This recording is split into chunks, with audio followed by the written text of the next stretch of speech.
Amén. ¿Qué es lo que queremos hacer como ministerio? Nuestro ministerio, la Church Laguna, está interesado en que ustedes aprendan. Durante 4 o 5 décadas se nos ha enseñado un discipulado que es bueno, pero nos hemos dado cuenta que lo que necesitamos es entender lo que es el verdadero discipulado bíblico. Ahora, no estamos diciendo con esto que el otro discipulado no sirva o no sea efectivo o no haya tenido los resultados que se esperan. De hecho, la mayoría de nosotros que tenemos ya algunos años somos resultado de ese discipulado que nos dieron hace un tiempo. Pero en el Ministerio de la Church Laguna, nuestra misión es juntos, esa es la misión de nuestra iglesia. Siempre, cuando a usted le pregunten acerca de la misión de la iglesia, esa es la misión de la iglesia, es una misión que se extiende desde los hermanos que están allá en Estados Unidos, y nuestra misión es juntos amar a Dios, alcanzando. Hay veces se piensa que es nada más alcanzar. No, nosotros queremos juntos amar a Dios alcanzando, queremos enseñando, entrenando y llevando a la gente al Señor Jesucristo. En la introducción, este es un grupo, hermanos, que si ustedes van a tomar la decisión de continuar en esto, este es un grupo que va a tener que pasar por algunas de las situaciones en las cuales los discípulos de Jesús tuvieron que tomar decisiones muy serias. ¿Amén? Ellos, para convertirse en discípulos del Señor, tuvieron que tomar decisiones muy serias. Decisiones que estaban relacionadas con la familia, decisiones que estaban relacionadas con el seguir al Maestro, con el seguir a Jesús. En la introducción, si ustedes me ponen atención ahí, la senda del verdadero discipulado se halla cuando uno nace de nuevo. O sea, para llegar a ser un discípulo, usted tiene que nacer de nuevo. Amén. Para convertirse en un discípulo. Luego de eso dice, comienza cuando, haga de cuenta usted, sucede el siguiente hecho. Este es un hecho real. Después de haber recibido a Jesucristo como su Señor y como su Salvador, enseguida usted debe disponerse a obedecerlo en todo lo que Él ha mandado, cueste lo que cueste. Muy bien, ya lo recibí como mi Salvador, ya hice mi profesión de fe, estoy seguro y he confesado que Jesucristo es mi Señor y mi Salvador. El primer acto, fíjense bien, el primer acto para convertirse verdaderamente en un discípulo bíblico, ¿qué es lo que tiene que hacer la persona? Bautizarse. Eso es lo primero, bautizarse. Ahora, no porque sea un capricho del pastor, ni porque sea uno de los requisitos de la iglesia. Lo que estamos diciendo es que si vamos a convertirnos verdaderamente en discípulos, encontramos nosotros, por ejemplo, a Juan bautizando en el río Jordán, ¿verdad? Y dice la palabra de Dios que aquellas personas que se bautizaban se constituían en ¿qué? En discípulos, en seguidores del Señor Jesucristo. Entonces, lo primero que hay que hacer es, para llegar a ser un discípulo, hay que obedecer al Señor en todo lo que Él nos pide, en todo lo que Él nos ha mandado, cueste lo que cueste. Es decir, la persona se da cuenta, número uno, que es pecadora, la persona se va a dar cuenta que está perdida, la persona se va a dar cuenta que está ciega, no puede ver las cosas maravillosas de Dios, se ve que está desnuda delante de Dios. O sea, la persona reconoce que no puede salvarse. ¿Por qué? Por su buen carácter ni por sus buenas obras, ¿verdad? Mucha gente piensa, no, pues que es una persona muy buena, pero el hecho de que sea muy bueno no le garantiza que tenga la salvación, que es mediante la aceptación de Jesucristo como Señor y Salvador. Estas personas creen que Jesucristo murió como sustituto en la cruz. Estas personas, por un acto definido de fe, reconocen a Jesucristo como su Señor y único Salvador. Entonces, así es como una persona llega a ser cristiano. Ahora, desde este momento, usted va a empezar a aprender este término. Si usted dice que una persona es cristiana siempre y cuando se convierta en un discípulo. Una persona que dice que es cristiana, pero no se ha convertido en un discípulo, en un seguidor de Jesucristo, entonces en realidad no lo es. ¿Estamos de acuerdo? Es importante poner énfasis desde el principio. Ustedes van a ser, por decirlo así, un grupo élite. ¿Por qué son un grupo élite? Porque ustedes son personas que van a estar apegadas al pastor, van a estar junto conmigo, no porque yo sea Jesús, sino porque el ministerio que estamos levantando, el ministerio al estar plantando esta iglesia, necesita de gente comprometida con Dios. ¿Cómo es la gente que está comprometida con Dios? Discípulos.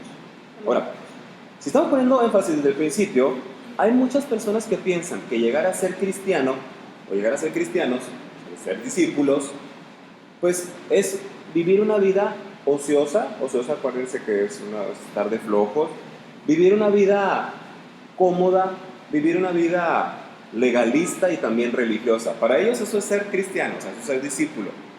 Por es necesario llegar a ser cristiano, dijimos que quitamos la palabra cristiano y ponemos ¿qué? Discípulo. En primer lugar, para luego vivir la vida cristiana victoriosa. O sea, lo que ha pasado es que las iglesias han invertido ¿qué?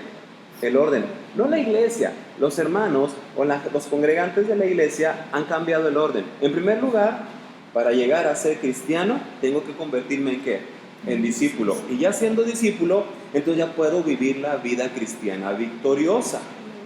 Entonces, en las iglesias, los que van a la iglesia quieren vivir la vida cristiana victoriosa sin ser discípulos. Pues no se puede, no se puede. Hay un orden establecido por Dios. La verdad que encontramos en la palabra de Dios acerca del verdadero discipulado bíblico nos ordena que procuremos vivir, ¿cómo? A través de la Biblia. Muchas de las veces me han llegado a preguntar a mí, bueno, ¿cómo puedo vivir ahora una nueva vida en Cristo? Bueno, pues la nueva vida en Cristo la puedes vivir a través de la Biblia, que es una vida sobrenatural. Ahora, usted me va a decir, ¿por qué es sobrenatural? Porque así lo plantea la palabra de Dios. Porque lo que para Dios es natural, a nosotros se nos hace sobrenatural. Entonces, la Biblia nos plantea que tenemos que vivir una vida sobrenatural. ¿En qué sentido? Vivir una vida bíblica, es decir, una vida espiritual. ¿Cuáles son las condiciones del discipulado? Miren, el verdadero cristianismo, dijimos que íbamos a quitar la palabra cristianismo, ¿verdad? Y vamos a ponerle el verdadero discipulado. El verdadero discipulado dice, o la verdadera fe consiste en una entrega como absoluta al Señor Jesucristo. ¿Ok? Sí. Ya que el Salvador no está buscando personas que le dediquen solamente sus tardes libres. Él no está buscando personas que le dediquen nada más sus fines de semana. Él no está buscando personas que le dediquen sus años ya cuando se jubilaron. No, o sea, mucha de la gente dentro de la iglesia piensa que Jesús está buscando personas que en sus tardes libres le otorguen un momento. Y no es así. Tampoco está buscando gente que el fin de semana tome el domingo como un momento de iglesia y lo demás ya será otra cosa. No. De lo contrario, Él busca personas que estén dispuestas a darle a Él, al Salvador y al Señor que aceptaron, le den el primer lugar en su vida. La Biblia nos enseña que siempre ha sido así. O sea, esto no ha cambiado. Los seres humanos lo hemos cambiado, pero no es así. Él no busca a multitudes que tengan propósitos de vida espiritual. Ahora no estoy diciendo que usted no debe tener un propósito. Hay mucha gente que tiene propósitos, pero se queda como ¿qué? Como propósito. Por ejemplo, Jaciel puede decir, yo quiero a partir de este momento formar parte del grupo de alabanza, quiero tocar la guitarra, quiero cantar, quiero en un determinado momento estar ahí arriba y al rato que esté la batería o el teclado y esto y lo otro yo quiero hacer. Pero esto sigue siendo propósitos. ¿Sí estamos de acuerdo? Propósitos. Sujei puede empezar a pensar, bueno, ahora yo quiero, en un momento determinado que el pastor me dé chance, quiero empezar a dar clases a los niños, pero es un propósito. Es un propósito. ¿Sí me explico? David puede decir, yo quiero empezar a predicar la palabra de Dios, quiero empezar a dar una enseñanza, etc. Sigue siendo un ¿qué? Un propósito. Entonces, la mayoría de la gente tiene propósitos, pero Dios no está buscando a gente que tengan propósitos, sino está buscando a hombres y a mujeres que individual, sin que intervenga absolutamente ninguna otra persona, sino por decisión propia, ahí no está tu mamá ni nada, o sea, solitos, y espontáneamente se consagren a su servicio por haber reconocido que Él, cuando me refiero a Él, quiere decir a Jesucristo, Él quiere a personas que estén dispuestas a seguirlo en el sendero de la negación personal. En la negación personal, porque el Señor Jesucristo, este sendero, Él lo caminó primero. Entonces, debido a eso, el Señor Jesús planteó exigencias rigurosas a los que iban a ser sus discípulos. No cualquiera podía ser su discípulo. Demandas que han sido totalmente olvidadas en estos días de consumismo, de materialismo, ¿no? Sí. Ya se nos olvidó. Con mucha frecuencia consideramos el cristianismo discipulado, ¿ok?, como un escape del infierno. Ya acepté a Jesucristo, ya soy cristiano, ya me escapé del infierno y tengo una garantía de que voy a ir al cielo. Aún más, pensamos que tenemos perfecto derecho a disfrutar de lo mejor de esta vida. Amén. La Biblia dice que sí. Y nos encanta que nos prediquen de la prosperidad, ¿no? Sabemos, pero sin embargo, sabemos que en la Biblia hay muchos versículos que hablan bien fuerte acerca de qué, del discipulado de la vida cristiana, pero son los que no nos gustan. Al iniciar este discipulado, usted debe hacerse las siguientes preguntas. ¿Usted ha nacido de nuevo? Y si usted ha nacido de nuevo, ¿cuáles son? Estas son las preguntas que usted va a contestar durante la semana. Cuando usted esté en esa intimidad con Dios que le voy a pedir, usted tiene que hacerse esta pregunta si en realidad ha nacido de nuevo. Es la pregunta que se le hace a ¿quién? ¿Se acuerda a quién? A Nicodemo. Y Nicodemo empieza a realizar un proceso para analizar su vida. ¿Soy ya un hijo o una hija de Dios por la fe que es en Jesucristo? ¿Qué es ser un discípulo? Si usted puede contestar esa palabra ahorita, si yo le dijera que es un discípulo, usted me va a decir, pues es un seguidor de Jesucristo. Ok, pero esa es la respuesta que normalmente se predica y normalmente se enseña. Ok, usted va a repetir unas palabras, sí, pero aquí yo lo que le estoy pidiendo es que usted me diga en realidad qué es ser un discípulo. Dice, ¿es usted un discípulo de Jesús? Busca Mateo en el capítulo 4, el verso 18. Mateo 4, 18.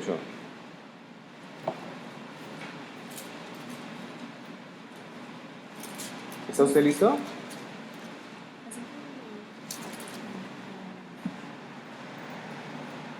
Mateo 4, verso 18. ¿Qué dice el verso 18? Dice, andando Jesús junto al mar de Galilea, dice que él vio a dos hermanos, a Simón, llamado Pedro, y Andrés, su hermano, que echaban la red en el mar porque eran pescadores. ¿Estamos de acuerdo? Ahora quiero que ponga atención en esto. El hecho de que aquí, ¿qué nos remarca primero el Evangelio? Nos dice cómo eran naturalmente ellos. ¿Quién es Diana? Una maestra. Pues ¿quién es David, Sujei, Jaciel? Un estudiante. ¿Sí? ¿Qué es Azucena? Un estudiante. Entonces, Dios primero nos ve lo que somos. Pero sin embargo, el verso que sigue dice, y les dijo, venid en pos de mí, y los voy a hacer ¿qué? Pescadores de hombres. Entonces de aquí empieza el Señor a utilizar lo que nosotros somos. Ella es maestra, entonces hay un don, hay una habilidad que Dios ha puesto sobre ella para poder enseñar la palabra, como en el caso de la hermana Azucena. Sin embargo, ustedes tienen dones que Dios ha puesto ahí que va a utilizar. Ustedes que ahorita son estudiantes, ustedes deben de tener una habilidad para poder estudiar la palabra de Dios y poder aprender. Y Dios va a confirmar en ustedes los diferentes dones que ustedes tengan. Ahora, fíjense bien. La orden que nos deja Mateo, váyanse adelante en los capítulos, hasta el capítulo número 28, Mateo 28, es la gran comisión. Y la gran comisión incluso hay iglesias que la tienen hasta pegada en la pared, a la entrada, etcétera, pero lo han tomado como un texto, como un lema, pero no ha llegado a formar parte en realidad de lo que viene a ser la vida espiritual. Mateo 28, en el verso número, ¿están listos? 19, dice, por tanto, es una orden. Por tanto, ir y hacer, y aquí está la palabra que estamos estudiando. Tienes que ir y tienes que hacer.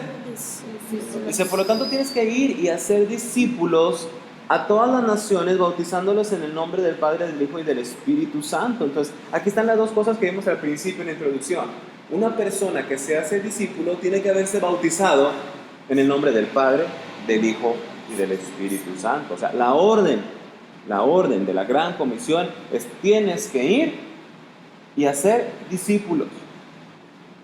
Tienes que hacer, o sea, ¿qué es lo que está diciendo? Tienes que ir a enseñarle a la gente a que se convierta en ¿qué? En un verdadero cristiano, en un verdadero hijo de Dios, hija de Dios, que siga y que procure seguir ¿a quién? A Jesucristo. Ahora ustedes pueden decir, ¿mediante qué se puede lograr esto? El verso 20 dice, enseñándoles que guarden todas las cosas que os he mandado. Dice, todas las cosas.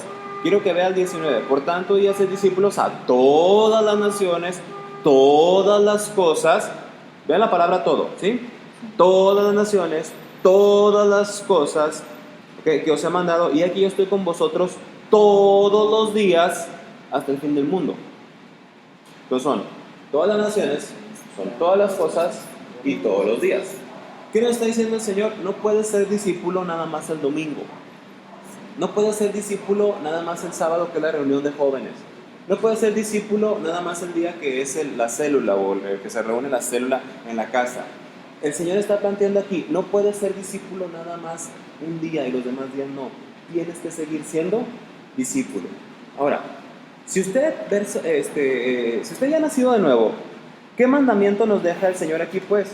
Porque es un mandamiento, ir y hacer discípulos. ¿Cómo llego a ser un discípulo? ¿Y ha usted considerado el costo que tengo que pagar por ser un discípulo? Porque tiene un costo. No queremos nosotros mentirle a usted, tiene un costo seguir a Jesucristo, tiene un costo convertirse en uno de sus discípulos. Amén.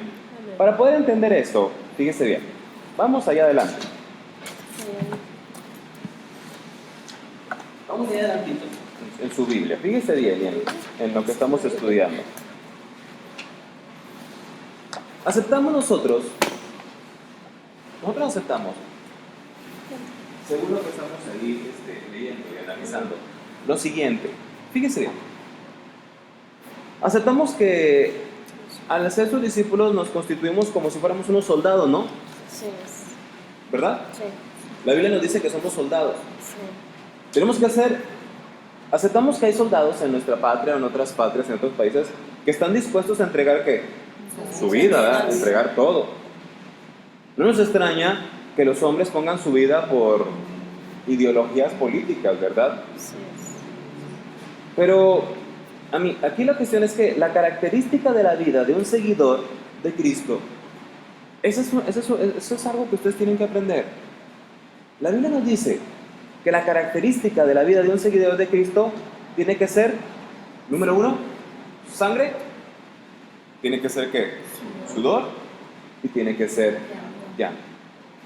Ahora, a lo mejor con eso ustedes me van a decir, entonces, al declarar este tipo de palabra, pues nos vas a asustar, pastor, y nos vas a hacer que corramos y no queramos comprometernos con el Señor Jesucristo. Pero estamos hablando de un discipulado, de seguidores de Jesucristo, bíblicos, reales. Entonces, yo le preguntaría a usted, ok, vamos pues a tratar de ver a algunos de los discípulos del Señor, de los que nos narra Pedro, etcétera, que no hayan tenido que pasar por esto. Todos tuvieron que pasar ¿por qué? Por eso. Encontramos a Pablo, que es el último de los apóstoles, por este tipo de situaciones. Entonces, nos parece muy remoto y difícil de asimilar. Sin embargo, la palabra del Señor Jesús, en las palabras que nos deja escritas en la Biblia, son bastante claras.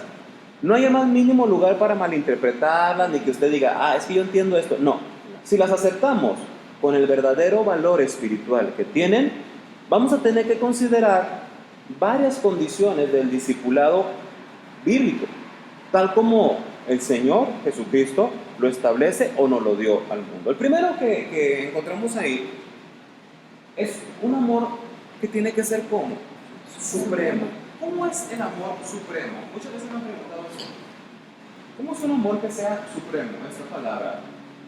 Fíjense, si ustedes se fijan ahí en Lucas, en el capítulo número 14 de Lucas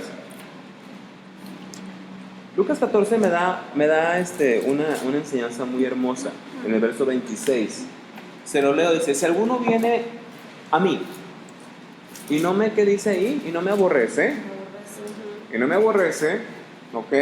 ¿Qué pasaría? Dice, si alguno viene a mí y no aborrece a su padre y a su madre y a su mujer e hijos y hermanos y hermanas y aún también su propia vida, no puede ser. Entonces aquí estamos encontrando algo. Aquí viene ya una negación por parte del Señor. No puede ser mi discípulo.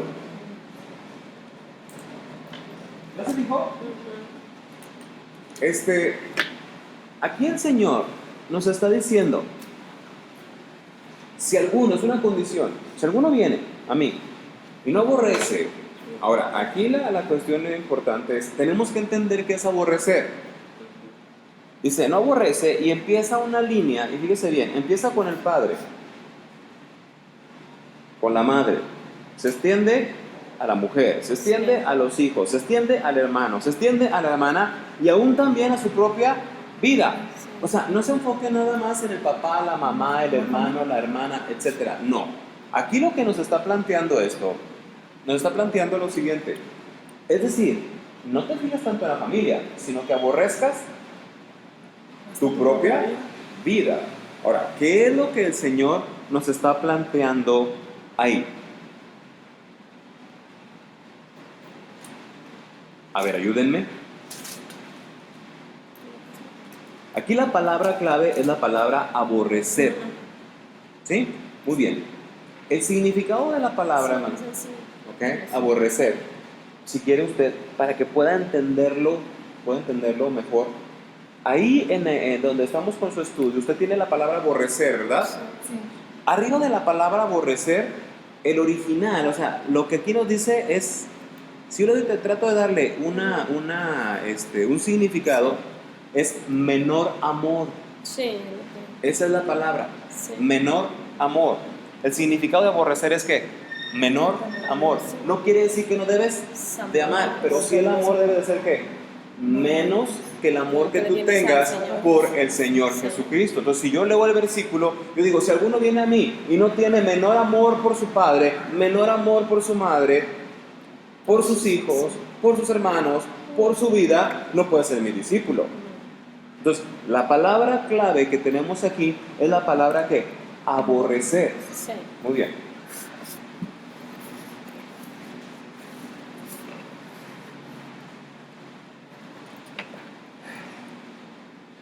Estamos entendiendo pues ahora cómo un discípulo puede llegar a hacer esto. Sí. Ahora, ustedes me pudieran llegar a decir, bueno, ¿y cómo es esto que una persona puede llegar a querer menos a su padre, a su madre, a su hermano, a su hermana? ¿Cómo? ¿Cómo es posible esto? ¿Sí se puede? Sí. Bueno, fíjense, si lo hago con mi carne, con mi yo, con lo que yo soy, se me va a complicar mucho poder llegar a hacer esto. ¿Estamos de acuerdo? Se va a complicar mucho. Pero si echo mano de en quién he creído y la fe que he puesto en el Salvador y en mi Señor, es posible. Fíjense bien, nos habla el verso 25, que había grandes multitudes que lo estaban siguiendo. El objetivo de Cristo no era atraer multitudes que lo apreciaran. Él no quería multitudes que lo apreciaran. De hecho, él lo que estaba buscando era que la gente viniera, pero que se convirtiera en ¿qué? En sus discípulos. Es decir, le dio de comer a 5,000. Sí.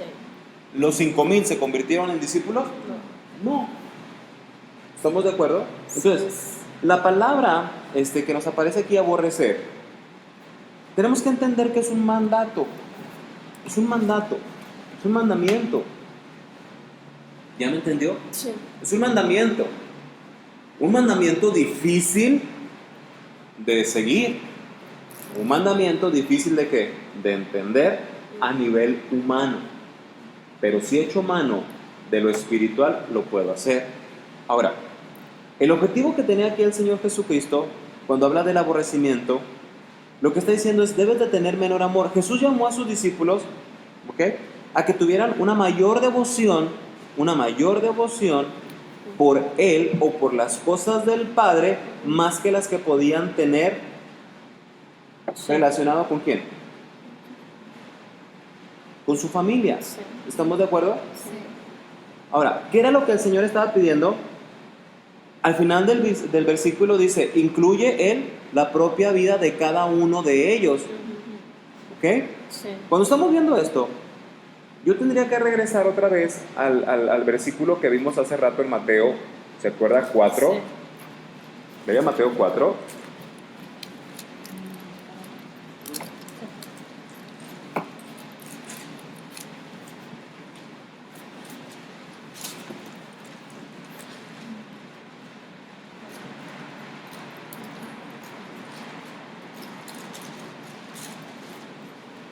Ok, entonces, ¿listo? Ahora vamos a ver un ejemplo para poderme llegar a... Necesito entender y hay que justificar todo esto con la palabra de Dios. Sí. Mateo 4, fíjense bien.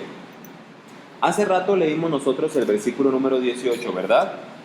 Dice que andando Jesús junto a ¿qué? Junto al mar de Galilea había dos hermanos, a Simón llamado Pedro y Andrés, y a su hermano que echaban la red en el mar, porque eran pescadores. Estamos hablando de Pedro y de ¿quién? Y de Andrés. Verso número 19 dice, y les dice, venid en pos de mí y os haré pescadores de hombres. Lo leímos hace rato, amén. Sí.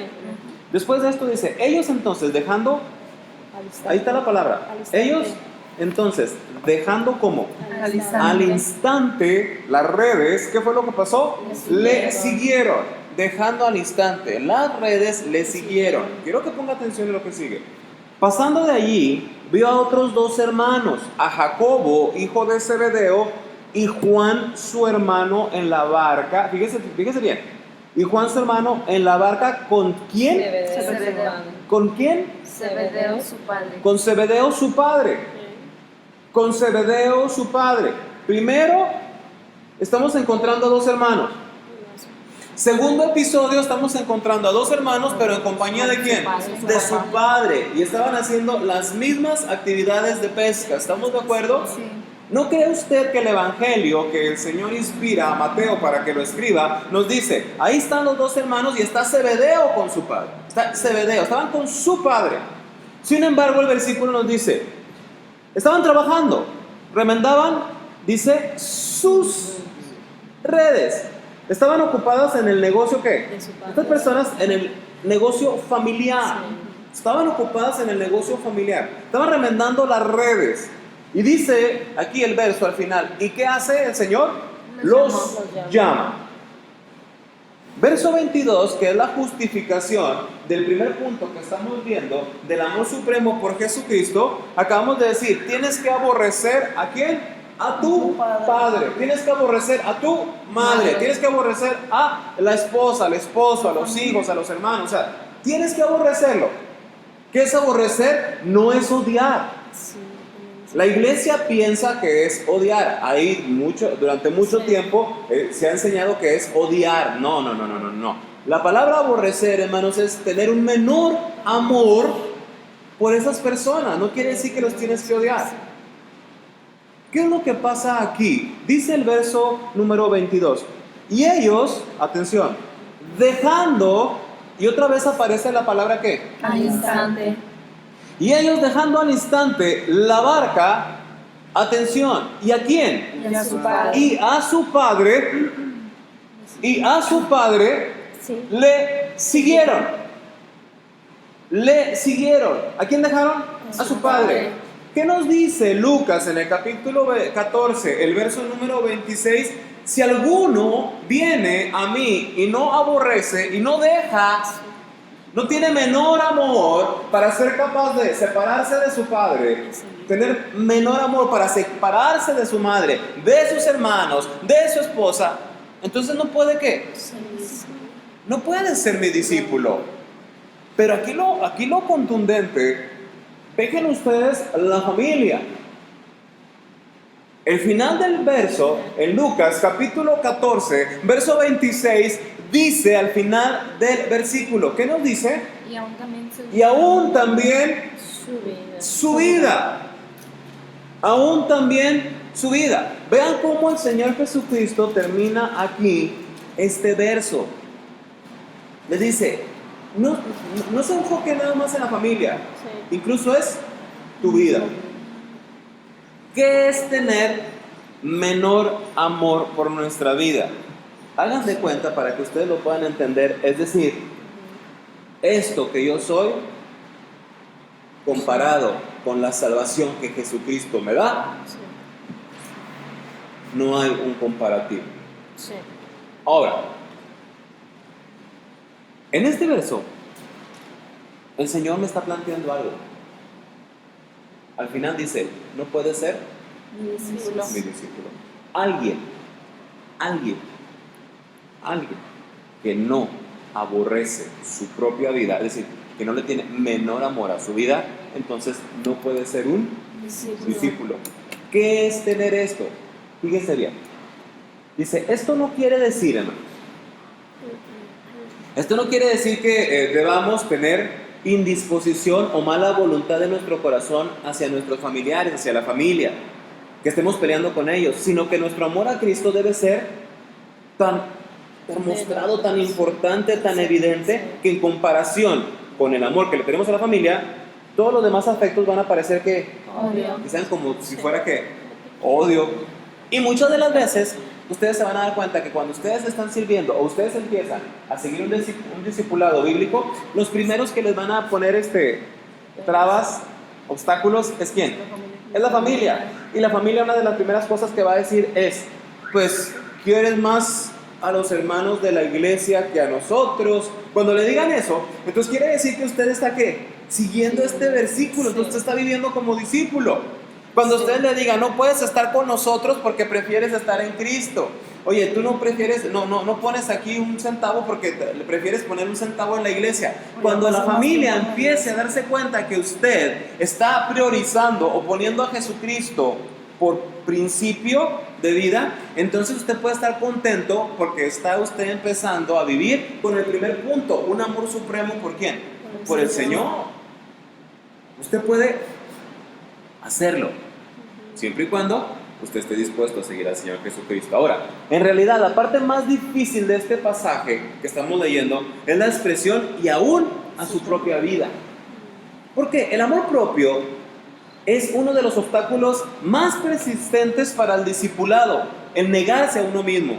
Mientras no estemos dispuestos a ofrecer voluntariamente nuestra vida a disposición de Cristo, no estaremos en el lugar donde Él desea que usted y yo estemos.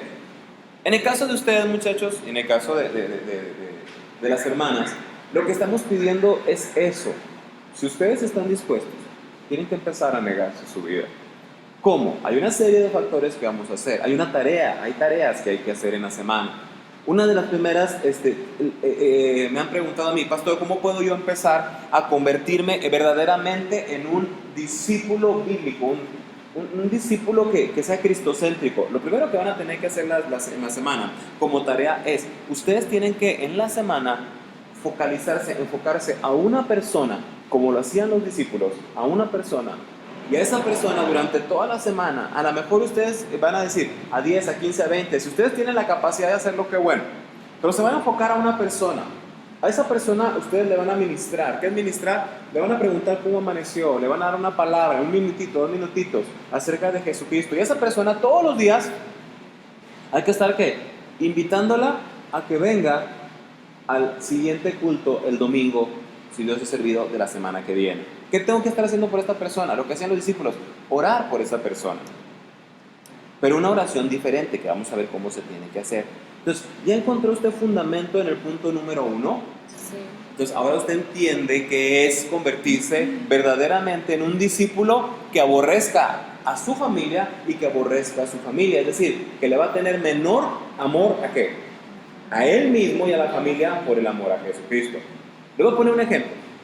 Lo que ustedes acaban de hacer el día de hoy, al dejar su descanso y venir a la iglesia, eso es sacrificarse de uno mismo. ¿Por qué? Podemos pensar nosotros lo siguiente. En el caso de los muchachos, ustedes todos los días a las 5:30, 6 de la mañana se tienen que levantar, bañarse, arreglarse, porque a las 7 entran a la escuela. Probablemente el domingo es el día en que ustedes dicen, este es el día en que me voy a levantar más tarde. Y no, otra vez, levántate a las 7:30 o a las 8 de la mañana, báñate, almuerza y vente, o a lo mejor sin almorzar, vente a la iglesia a las 9 de la mañana. ¿Qué es esto? Es aborrecer su propia vida. Ahora, las retribuciones que vienen en el aborrecimiento de la propia vida son cosas que ustedes ni se imaginan. ¿Estamos de acuerdo? ¿Qué es aborrecer? ¿Qué es aborrecer? Aborrecer su propia vida es, en la escuela, muchachos, en la escuela sus compañeros tienen un concepto de ustedes. ¿Estamos de acuerdo?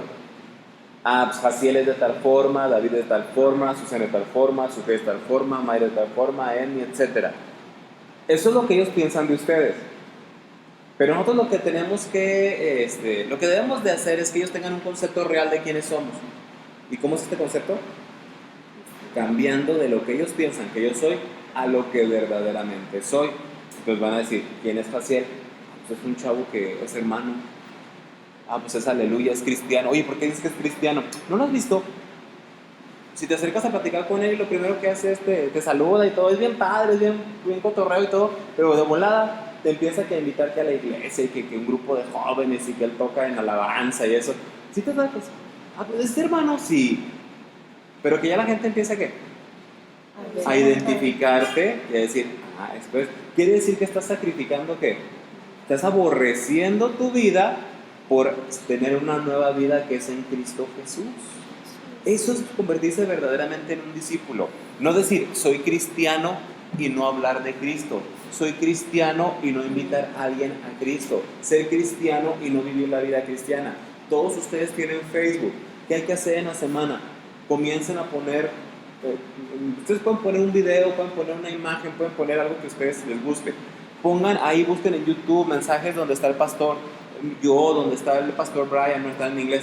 Mensajes, pongan cantos, pongan textos, y la gente les va a empezar a escribir en el muro, oye, o sea, ¿tú qué onda? ¿Tú qué onda? O sea, ya, muy hermano, muy esto, muy... ¿Sí me explico? Pero se tiene que hacer. Ya no voy a ser tan popular en Facebook, ¿no? Ya no me van a estar escribe en el Facebook, no. Pero eso es ¿qué? Aborrecer mi vida, es decir, tenerle menor amor a mi vida y darle más amor a Jesucristo. Para que ustedes me entiendan, es el amor que yo le quite a mi vida, yo se lo tengo que sumar a lo de Jesucristo. El amor que yo le quite a mi familia, yo se lo tengo que meter a Jesucristo. El amor, conforme esto va, ¿qué? ¿Qué va pasando con otro? Aumentando. Va aumentando, va aumentando, va aumentando, va aumentando. ¿Ya se entendían ustedes? Sí. ¿Por qué la gente ora?